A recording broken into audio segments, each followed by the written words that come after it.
Shalom. Apa kabar Bapak Ibu Saudara sekalian yang sangat dikasihi Tuhan?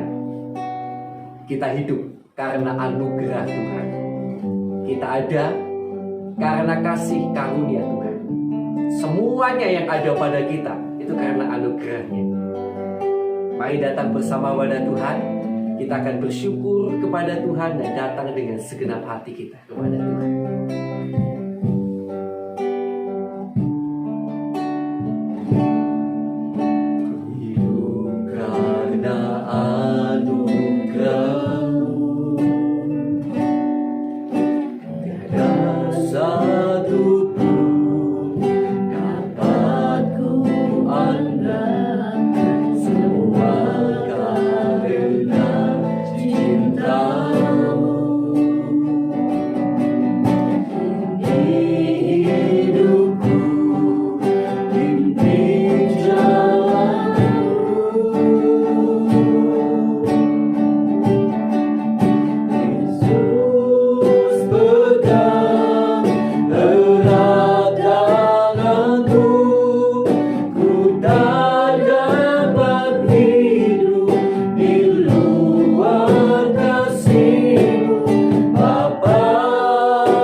Kasih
tidak dapat berjalan sendiri. Kami tidak dapat hidup di luar kasih-Mu Tuhan. Untuk selamanya peganglah tangan kami dan jangan pernah lepaskan. Yesus, Yesus, Yesus, Yesus. Terima kasih Tuhan buat melawatan-Mu bagi kami dalam kami bersatu teduh hari ini.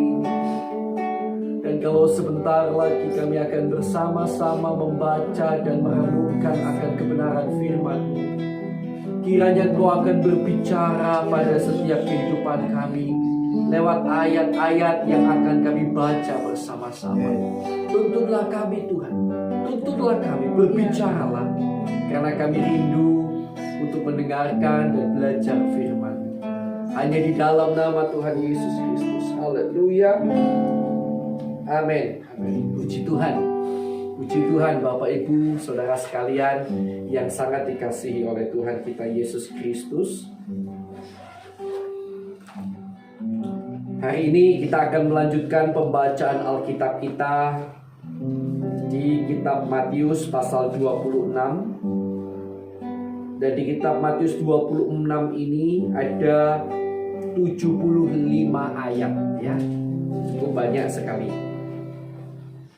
Perhatikan dari Alkitab saudara, karena mungkin saya terpaksa harus membacanya sedikit cepat, tapi saya akan tetap berusaha memberikan penekanan-penekanan pada bagian-bagian yang mungkin saya anggap penting untuk kita perhatikan bersama-sama. Pemberitahuan keempat tentang penderitaan Yesus, rencana untuk membunuh Yesus. Setelah Yesus selesai dengan segala pengajarannya itu, berkatalah ia kepada murid-muridnya, "Kamu tahu bahwa 2 hari lagi akan dirayakan Paskah, maka Anak Manusia akan diserahkan untuk disalibkan." Pada waktu itu berkumpullah imam-imam kepala dan tua-tua bangsa Yahudi di istana imam besar yang bernama Kayafas, dan mereka merundingkan suatu rencana untuk menangkap Yesus dengan tipu muslihat dan untuk membunuh dia. Tetapi mereka berkata, "Jangan pada waktu perayaan, supaya jangan timbul keributan di antara rakyat." Yesus diurapi. Ketika Yesus berada di Betania di rumah Simon si Kusta, datanglah seorang perempuan kepadanya membawa sebuah buli-buli pualam berisi minyak wangi yang mahal. Minyak itu dicurahkannya ke atas kepala Yesus yang sedang duduk makan. Melihat itu murid-murid gusar dan berkata, "Untuk apa pemborosan ini? Sebab minyak itu dapat dijual dengan mahal dan uangnya dapat diberikan kepada orang-orang miskin." Tetapi Yesus mengetahui pikiran mereka lalu berkata, "Mengapa kamu menyusahkan perempuan ini? Sebab ia telah melakukan suatu perbuatan yang baik kepadaku. Karena orang-orang miskin selalu ada padamu, tetapi aku tidak akan selalu bersama-sama kamu. Sebab dengan mencurahkan minyak itu ke tubuhku, ia membuat suatu persiapan untuk penguburanku. Aku berkata kepadamu, sesungguhnya di mana saja Injil ini diberitakan di seluruh dunia, apa yang dilakukannya ini akan disebut juga untuk mengingat dia." Yudas mengkhianati Yesus. Kemudian pergilah seorang dari ke-12 murid itu yang bernama Yudas Iskariot kepada imam-imam kepala.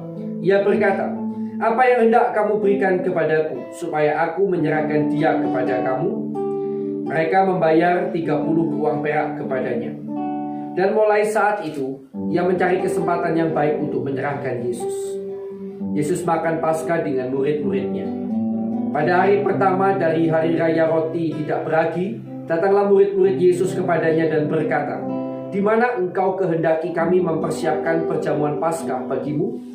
Jawab Yesus, "Pergilah ke kota kepada si anu dan katakan kepadanya, pesan guru, waktuku hampir tiba. Di dalam rumah pula aku mau merayakan Paskah bersama-sama dengan murid-muridku." Lalu murid-muridnya melakukan seperti yang ditugaskan Yesus kepada mereka dan mempersiapkan Paskah. Setelah hari malam, Yesus duduk makan bersama-sama dengan ke-12 murid itu. Dan ketika mereka sedang makan, ia berkata, "Aku berkata kepadamu, sesungguhnya seorang di antara kamu akan menyerahkan aku." Dan dengan hati yang sangat sedih berkatalah mereka seorang demi seorang kepadanya, "Bukan aku ya Tuhan." Ia menjawab, "Dia yang bersama-sama dengan aku mencelupkan tangannya ke dalam pinggan ini, dialah yang akan menyerahkan aku." Anak manusia memang akan pergi sesuai dengan yang ada tertulis tentang dia. Akan tetapi, celakalah orang yang olehnya anak manusia itu diserahkan. Adalah lebih baik bagi orang itu sekiranya ia tidak dilahirkan. Yudas yang hendak menyerahkan dia itu menjawab, katanya, "Bukan aku ya Rabi." Kata Yesus kepadanya, "Engkau telah mengatakannya." Penetapan perjamuan malam. Dan ketika mereka sedang makan, Yesus mengambil roti, mengucap berkat, memecah-mecahkannya, lalu memberikannya kepada murid-muridnya dan berkata, "Ambillah, makanlah, inilah tubuhku." Sesudah itu ia mengambil cawan, mengucap syukur, lalu memberikannya kepada mereka dan berkata, "Minumlah kamu semua dari cawan ini, sebab inilah darahku, darah perjanjian, yang ditumpahkan bagi banyak orang untuk pengampunan dosa. Akan tetapi aku berkata kepadamu, mulai dari sekarang aku tidak akan minum lagi hasil pokok anggur ini, sampai pada hari aku meminumnya, yaitu yang baru, bersama-sama dengan kamu dalam kerajaan Bapa-Ku." Petrus akan menyangkal Yesus. Sesudah menyanyikan nyanyian pujian, pergilah Yesus dan murid-muridnya ke Bukit Zaitun. Maka berkatalah Yesus kepada mereka, "Malam ini kamu semua akan tergoncang imanmu karena aku. Sebab ada tertulis, aku akan membunuh gembala dan kawanan domba itu akan tercerai-berai. Akan tetapi sesudah aku bangkit, aku akan mendahului kamu ke Galilea." Petrus menjawabnya, "Biarpun mereka semua tergoncang imannya karena engkau, aku sekali-kali tidak." Yesus berkata kepadanya, "Aku berkata kepadamu, sesungguhnya malam ini sebelum ayam berkokok, engkau telah menyangkal aku 3 kali." Kata Petrus kepadanya, "Sekalipun aku harus mati bersama-sama engkau, aku takkan menyangkal engkau." Semua murid yang lain pun berkata demikian juga. Di Taman Getsemani. Maka sampailah Yesus bersama-sama murid-muridnya ke suatu tempat yang bernama Getsemani.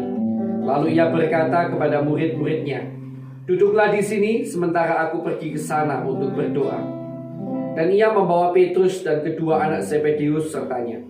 Maka mulailah ia merasa sedih dan gentar, lalu katanya kepada mereka, "Hatiku sangat sedih, seperti mau mati rasanya. Tinggallah di sini dan berjaga-jagalah dengan aku." Maka ia maju sedikit, lalu sujud dan berdoa katanya, "Ya Bapa-Ku, jikalau sekiranya mungkin, biarlah cawan ini lalu daripadaku. Tetapi janganlah seperti yang ku kehendaki, melainkan seperti yang engkau kehendaki." Setelah itu ia kembali kepada murid-muridnya itu dan mendapati mereka sedang tidur. Dan ia berkata kepada Petrus, "Tidakkah kamu sanggup berjaga-jaga 1 jam dengan aku? Berjaga-jagalah dan berdoalah, supaya kamu jangan jatuh ke dalam pencobaan. Roh memang penurut, tetapi daging lemah." Lalu ia pergi untuk kedua kalinya dan berdoa katanya, "Ya Bapa-Ku, jikalau cawan ini tidak mungkin lalu, kecuali apabila aku meminumnya, jadilah kehendak-Mu." Dan ketika ia kembali pula, ia mendapati mereka sedang tidur, sebab mata mereka sudah berat. Ia membiarkan mereka di situ lalu pergi dan berdoa untuk ketiga kalinya, dan mengucapkan doa yang itu juga. Sesudah itu ia datang kepada murid-muridnya dan berkata kepadanya, "Tidurlah sekarang dan istirahatlah. Lihat, saatnya sudah tiba bahwa Anak Manusia diserahkan ke tangan orang-orang berdosa. Bangunlah, marilah kita pergi. Dia yang menyerahkan aku sudah dekat." Yesus ditangkap. Waktu Yesus masih berbicara, datanglah Yudas, salah seorang dari ke-12 murid itu, dan bersama-sama dia serombongan besar orang yang membawa pedang dan pentung, disuruh oleh imam-imam kepala dan tua-tua bangsa Yahudi. Orang yang menyerahkan dia telah memberitahukan tanda ini kepada mereka. "Orang yang akan kucium, itulah dia, tangkaplah dia."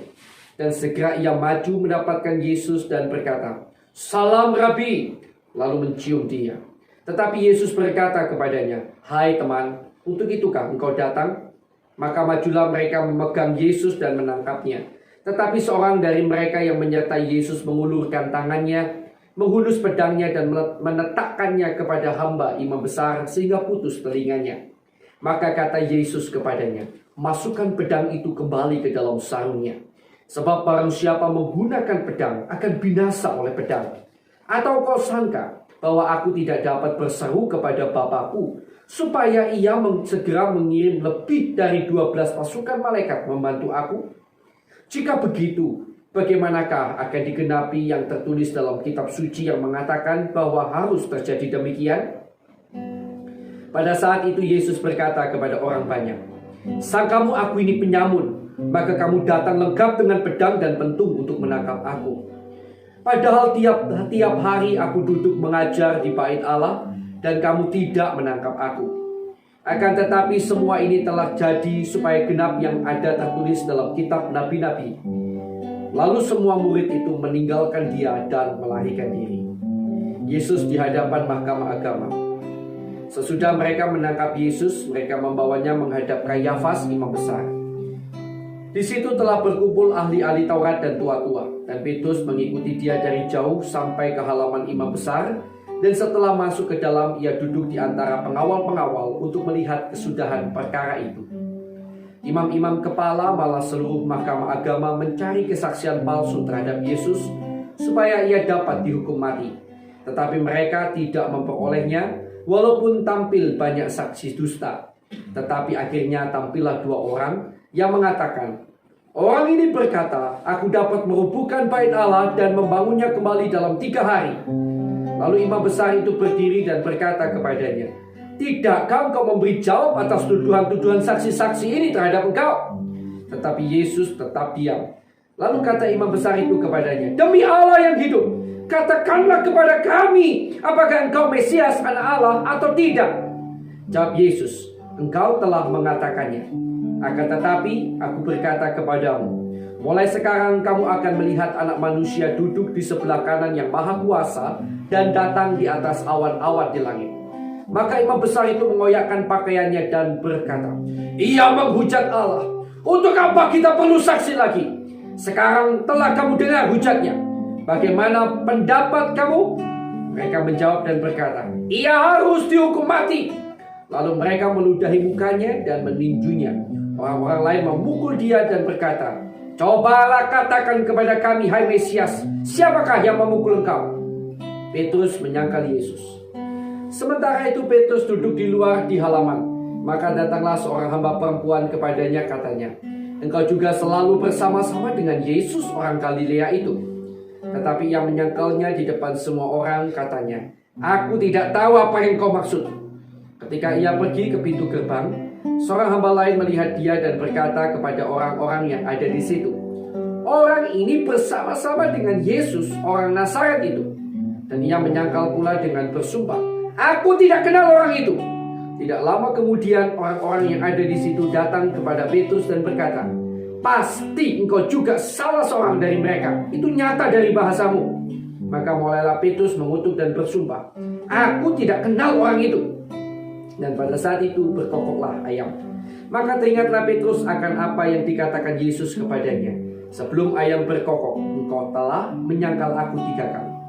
Lalu ia pergi keluar dan menangis dengan sedihnya. Haleluya. Ayat yang cukup panjang, tetapi kami sangat percaya pada waktu Bapak Ibu Saudara sekalian membaca kebenaran firman, bahwa Allah memberikan sesuatu dalam hati Bapak Ibu Saudara sekalian. Namun demikian, izinkan kami sedikit membagikan apa yang Tuhan taruh dalam hati kami, yang kami ambil di dalam bagian ayat yang ke-39, sebuah ayat yang sering kita dengar. Ayat yang ke-39. Puji nama Tuhan.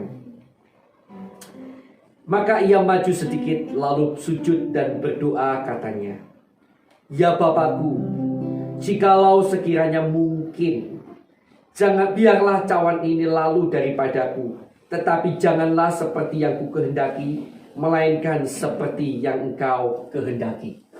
Amin. Saudara yang dikasihi Tuhan, kita tahu dan kita percaya Yesus pasti mengetahui bahwa salib tidak mungkin lalu pada hari itu. Tetapi yang menarik di sini, Yesus tetap berdoa kepada Bapa, memohon kalau sekiranya mungkin, jikalau diizinkan, biarlah cawan ini lalu. Apa yang dilakukan oleh Yesus sebenarnya memberikan sebuah gambaran kepada kita, memberikan sebuah teladan kepada kita. Tidak masalah seseorang memohon atau meminta sesuatu kepada Tuhan. Firman Tuhan berkata, serahkanlah segala kekhawatiranmu kepadanya. Ya, dan Filipi 4 ayat yang ke-6, nyatakanlah dalam segala hal keinginanmu kepada Allah dalam doa dan permohonan dengan ucapan syukur. Tidak masalah sekali lagi saudara berdoa kepada Tuhan. Saya boleh mengungkapkan segala isi hati saya juga kepada Tuhan. Tetapi yang tidak boleh adalah ketika kita tidak mendapatkan apa yang kita doakan, dan lalu kemudian kita kecewa, marah kepada Tuhan karena Tuhan tidak mengabulkan apa yang kita doakan. Itu yang salah. Itulah sebenarnya yang dimaksud dengan memaksa Tuhan. Tapi Yesus memberikan sebuah contoh doa yang luar biasa, sebuah contoh doa penuh penyerahan. Tetap meminta dengan sungguh-sungguh, tetap berjuang meminta kepada Tuhan, tetapi juga dengan kebesaran hati siap menerima apapun yang menjadi keputusan Tuhan, karena punya iman percaya bahwa Tuhan tahu yang terbaik bagi kita sekalian.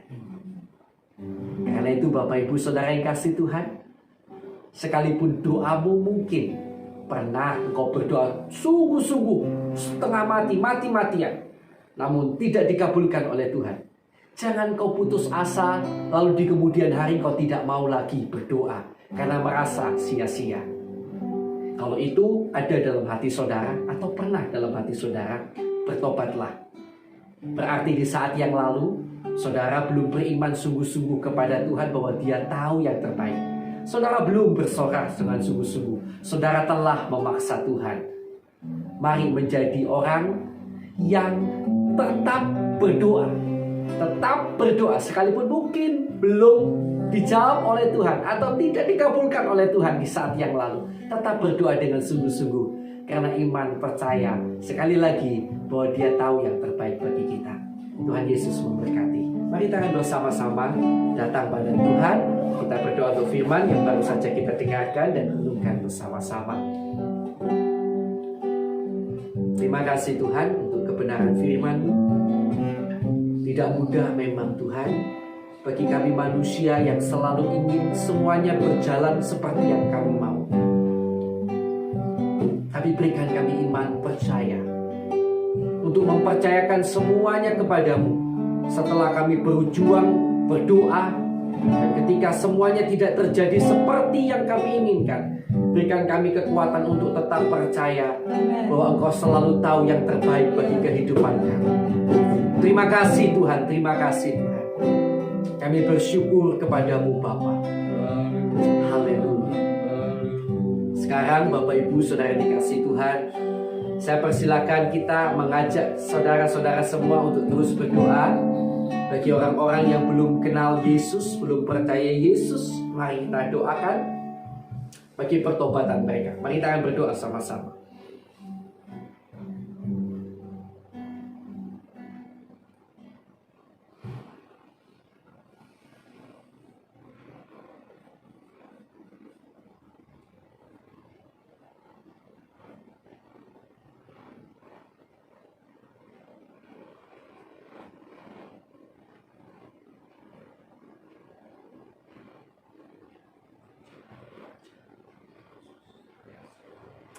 Baik, mari kita akan lanjutkan doa kita.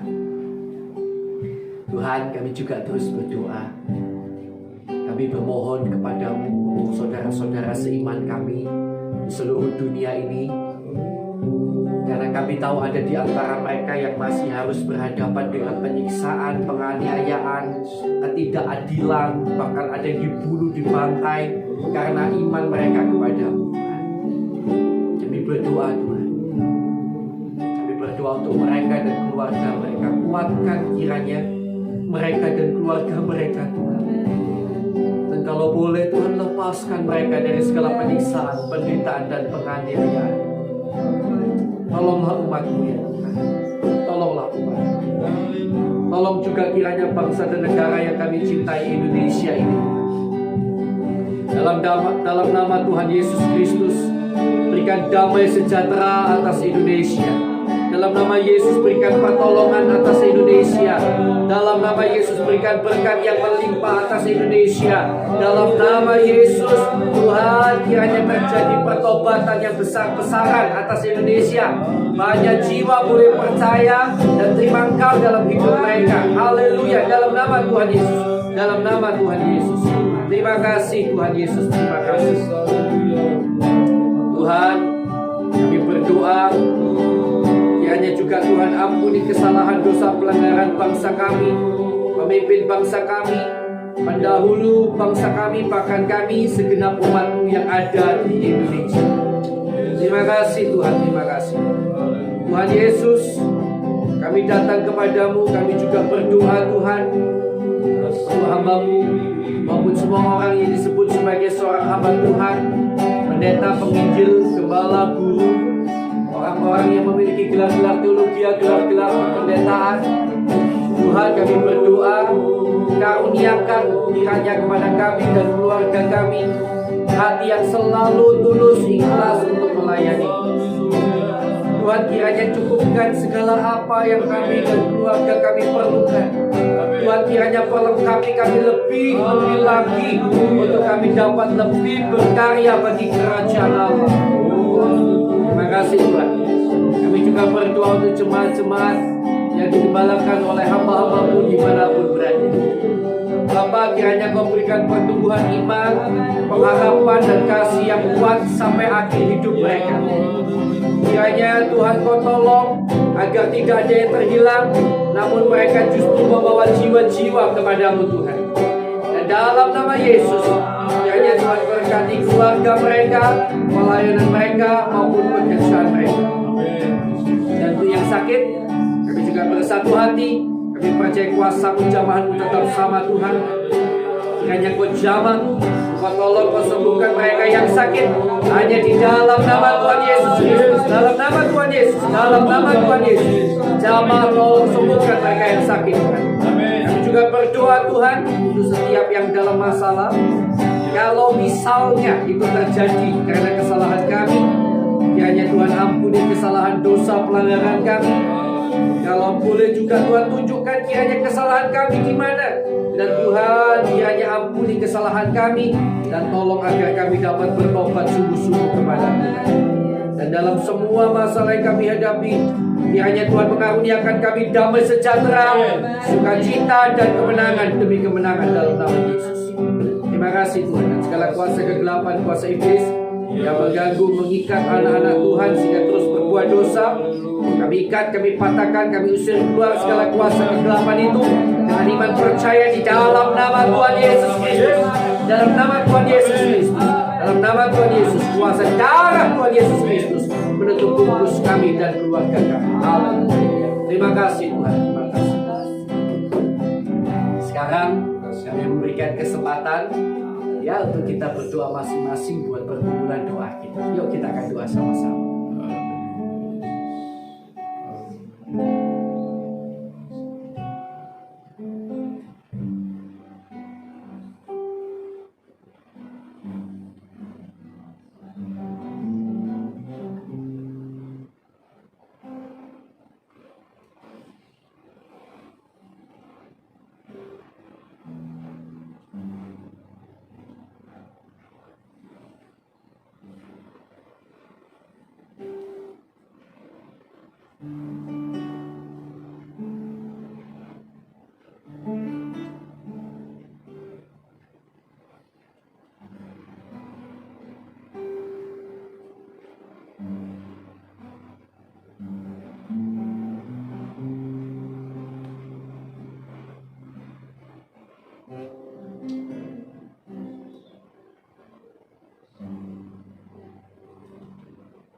Baik, sudah selesai ya. Mari kita akan tutup doa kita saat teduh kita hari ini. Terima kasih Tuhan Yesus, terima kasih Bapa yang baik. Tuhan, kami berdoa di penghujung saat teduh kami. Kiranya Engkau memberkati keluarga kami. Kiranya Engkau memberkati pelayanan kami. Dan kiranya Engkau memberkati pekerjaan kami. Kiranya Tuhan di dalam segala perkara, Tuhan memberkati kami. Dan menjadikan kami berkat bagi sekeliling kami. Terima kasih Tuhan Yesus. Kami terima berkat-Mu Tuhan. Dalam nama Allah Bapa, Allah Anak, Allah Roh Kudus. Dalam nama Tuhan Yesus Kristus. Yang percaya, mari bersama-sama saya katakan amin. Puji Tuhan, Tuhan Yesus memberkati Bapak Ibu Saudara sekalian.